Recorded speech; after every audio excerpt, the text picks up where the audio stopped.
আলাইকুম। আবারও বের হলাম বিকেলে। আজ পাসপোর্ট অফিসে যাব।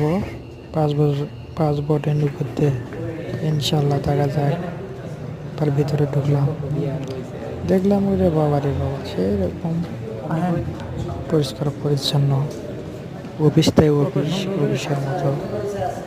এখানে দেখলাম অনেক বাংলাদেশি ভাই অপেক্ষা করতেছে। গেলাম, অপেক্ষা করলাম, দেখি কাজটা ফয়সালা হোক, তারপর আমরা দেবো বাসার দিকে ইনশাল্লাহ।